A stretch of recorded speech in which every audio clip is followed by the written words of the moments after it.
Kentoshi. Se você digitar essa palavra no Google, ou mesmo a tradução dela em japonês, que essa aqui eu não vou nem me arriscar a dizer, você vai encontrar um monte de imagens com estética japonesa, de cenas marítimas, com esses barquinhos super simpáticos. Essa palavra Kentoshi, que eu não faço ideia se eu estou pronunciando certo, e também os barquinhos, se referem às expedições japonesas para a China, que aconteceram do século VII até o século IX, mais de 1000 anos atrás. Qual que era a onda? Bom, o Japão era uma ilha, na verdade ainda é uma ilha, e consequentemente ele fica afastado de outras civilizações, ficava afastado de outras civilizações. Então, os japoneses queriam aprender mais sobre a cultura chinesa, e aí faziam várias dessas expedições, mandando esses tais Kentoshi, que era o nome dado para os caras que eram enviados na expedição, iam nesses barquinhos simpáticos para poder aprender coisas na China. Essas expedições voltavam com alguns itens exóticos, tipo porcelana chinesa,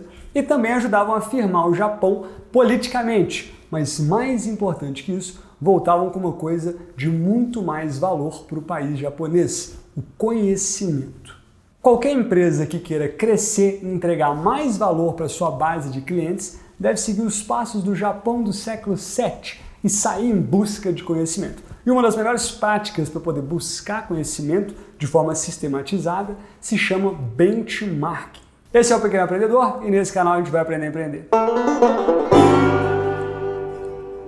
As organizações que vão prosperar serão aquelas que aprenderem a mudar rapidamente, efetivamente e mudar para melhor. Essa frase é do livro Business Process Benchmarking, do Robert C. Kemp, que é uma das maiores referências sobre o tema. E ela foi escrita em 1995, ou seja, quase 30 anos atrás. E ele já falava sobre mudar rapidamente, sobre essas mudanças, E essa necessidade de mudanças, elas vão aumentando a cada dia. Se você não assistiu a esse vídeo meu, assiste lá, porque eu falo um pouco sobre isso. E o Robert continua: o jeito mais eficiente de difundir mudanças efetivas é aprender pela experiência positiva dos outros. Então, para mudar alguma coisa na sua empresa, você aprende com os erros e acertos de outras empresas. Simples assim. E na pequena empresa, fazer um benchmark é ainda mais importante. Por quê? Porque numa empresa grande, se tiver algum processo obsoleto, tem alguma coisa que não está rodando legal, não está funcionando bem, tem muita gente para poder olhar. E aí você pode se comparar com o mercado. A informação ela acaba chegando.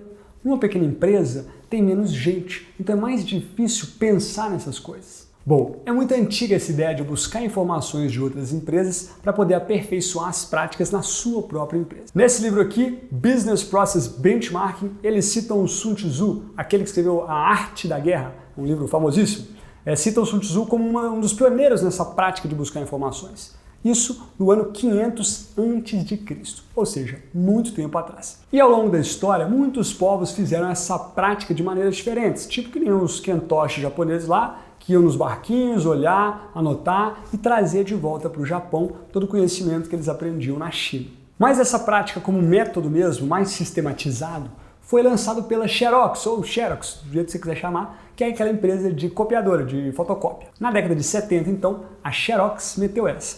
O benchmarking é o processo contínuo de medir os produtos, serviços e práticas, confrontando-os com os competidores mais fortes ou as empresas líderes de mercado. O dicionário de Cambridge define como o ato de medir a qualidade de algo comparando com outra coisa de um padrão aceitável. Para a gente não interessa muito qual que é a definição, interessa saber qual que é o método que a gente vai usar para poder adaptar isso para os pequenos negócios. Na teoria original, são 10 passos, mas não se desespere, porque para a gente que é pequena empresa, isso vai ser adaptado. Então preste atenção, os 10 passos são esses aqui, depois eu falo como é que a gente vai adaptar eles. 1. Decidir o que vai ser benchmarkeado. 2. Identificar com qual empresa você vai fazer esse benchmark. 3. Planejar e conduzir as investigações. 4. Determinar a sua lacuna de performance, ou seja, quão melhor são as práticas das outras empresas frente à sua.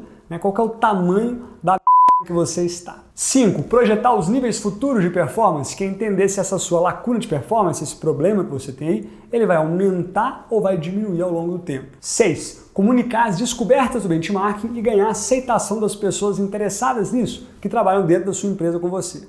7. Revisar as metas de performance. 8. Desenvolver um plano de ação. 9. Implementar ações específicas e monitorar o progresso. E 10. Recalibrar os benchmarks, ou seja, fazer esse processo uma coisa recorrente, uma coisa cíclica. Pronto, agora você já sabe, não precisa mais ler as 496 páginas do livro Business Process Benchmarking, que explica como fazer esse processo bem detalhadamente. Alguns outros autores defendem outras teorias. No livro The Benchmarking Book, do Tim Steppenhurst, ele defende que não existe um jeito certo de fazer benchmarking. Cada estudo precisa ser customizado para atender às necessidades das organizações envolvidas. O livro Benchmarking Best Practices for Maintenance Reliability traz uma visão simplificada do processo, que é conduzir uma análise interna, identificar áreas de melhoria, encontrar parceiros, contactar, desenvolver questionários e fazer visitas, compilar os resultados, executar as melhorias e repetir o processo. Para exemplificar, o artigo Benchmarking do Braunschmidt traz o caso da Mobil, que é aquela petrolífera gigante, que fez o artigo chamado Um Processo Lendário de Benchmark. Na década de 90, então, a Mobil fez um monte de entrevistas com clientes para poder descobrir o que a Mobil precisava melhorar. As respostas acabaram gerando várias patentes novas, divididas em 3 categorias: velocidade de serviço, simpatia do serviço e lealdade de clientes. Para cada uma das 3 categorias, a Mobil montou um time de benchmarking específico. Esse time recebeu a missão de pensar fora da caixa e procurar pelas empresas referência, ou seja, as melhores empresas naquele tema específico. Por exemplo, quem oferece um serviço muito rápido? Ou quem é incrível em manter a lealdade de clientes? Foram atrás dessas empresas e chegaram numa lista interessante. O time Velocidade decidiu visitar um pit stop de Indianapolis 500. Por quê? Quem que é melhor para poder falar de velocidade do que carro de corrida, equipe de carro de corrida? O time Sorriso decidiu visitar um hotel Ritz-Carlton para poder aprender mais sobre o famoso atendimento de clientes da rede de hotéis. Com base nessas visitas, a Mobil identificou várias práticas que eles poderiam aplicar, roubar, no bom sentido, e colocar no negócio deles. É claro que para eles não interessava a técnica de como trocar o pneu rápido, porque eles não trabalhavam com automobilismo, mas eles pegaram alguns processos e adaptaram para o negócio dele, para os processos que eram particulares deles, do negócio petrolífero. O time Sorriso, por exemplo, importou uma prática de lembrar o nome de clientes e se antecipar às necessidades deles. Também aplicaram a forma como os hotéis Ritz empoderavam o pessoal da linha de frente, ou seja, dava autoridade para a galera que ficava lá na recepção resolver os problemas dos clientes na hora mesmo ali, deixando todo mundo mais feliz. E o processo de benchmarking só terminou depois que as ideias foram importadas, testadas, implementadas e mensuradas dentro da Mobil. Nesse caso, deram muito certo. E além de todo esse aprendizado do caso de sucesso, eles ainda saíram com um grande ganho, que foi o fato da alta liderança da Mobil ter percebido a necessidade de fazer esse processo de benchmarking de forma recorrente. Ou seja, eles passaram a repetir esse ciclo de tempos em tempos. Mas beleza, todo esse blá blá blá, e você está aí pensando, eu não sou uma petrolífera de 150 anos, sou apenas uma padaria e só tenho 6 anos, como é que eu vim parar aqui? Vamos lá então.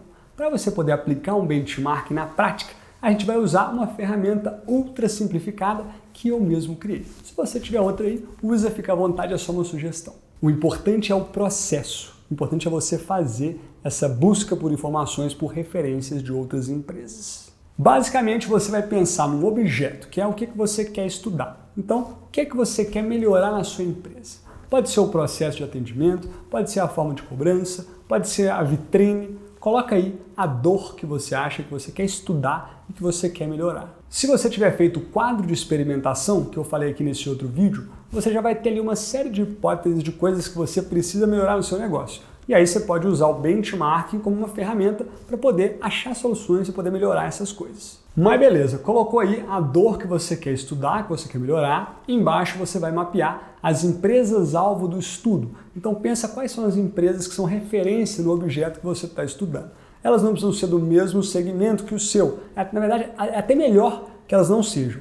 Daí você vai marcar uma visita guiada na base da parceria mesmo. Liga lá e fala, tudo bem? Será que eu posso conhecer aí o seu processo de atendimento? Se não der, vai lá pessoalmente como se fosse um cliente oculto, uma cliente oculta. Ou da forma como você conseguir, dá um jeito. Mas vai lá, anota os principais insights nesse campo ao lado e já deixa agendada a data do próximo estudo. Isso é muito importante. Marca aí na sua agenda de verdade. Coloca um lembrete, mesmo que seja daqui a 6 meses, 1 ano. Dá um jeito de lembrar, de refazer esse processo. Porque o benchmarking ele é cíclico. Então, pelo menos o segundo ciclo você precisa rodar para poder avaliar se você conseguiu chegar no nível de excelência das empresas que você estava observando. Ou então, pelo menos para você adicionar novas empresas, né? E continuar aprendendo. E existe uma confusão com os termos benchmarking e análise competitiva ou análise de mercado, análise de concorrência. Enquanto o benchmarking ele é buscar melhores práticas para melhorar o seu negócio, a análise competitiva ela é uma comparação com concorrentes diretos do seu mercado. Então não necessariamente essa análise competitiva vai te mostrar como melhorar os processos na sua empresa. Tem uma diferença muito grande entre as duas coisas. O benchmarking, você busca informação até com empresas de outros segmentos para poder melhorar as práticas internas, e na análise de concorrência, na análise de mercado, você vai só olhar para o seu mercado para entender como você e as outras empresas estão posicionados. No próprio artigo do Brown Schmidt, ele traz a ideia de que a prática focada só nos competidores pode não levar no aumento da performance. Por quê? Porque os competidores talvez não queiram entregar de mão beijada um conhecimento para outra empresa do mesmo segmento dela, do mesmo ramo. E outra, se todo mundo fizer as mesmas práticas e ficar se copiando, um fazendo benchmarking com o outro, ninguém vai estar ali trazendo nenhum diferencial, ninguém vai estar ali descobrindo nenhuma inovação, nenhuma forma de inovar. Por isso é importante você olhar para outras empresas de outros negócios. Esse vídeo é sobre benchmarking. Se você quiser saber mais sobre a análise de concorrência, é outro vídeo que eu já mostrei. Tem um tutorial também sobre como fazer ele na prática usando o Pennybox, que é a plataforma do Sebrae. Mas no fim das contas, tais quais os japoneses, devemos sempre seguir o grande conselho do nosso querido, clássico ET Bilu. Qual a sua mensagem para a Terra, Bilu? Apenas que busque conhecimento. E só de você estar aqui assistindo esse vídeo até o final, já te coloca na frente da maioria das pessoas. Então, parabéns! Essa história continua, a gente se vê em breve.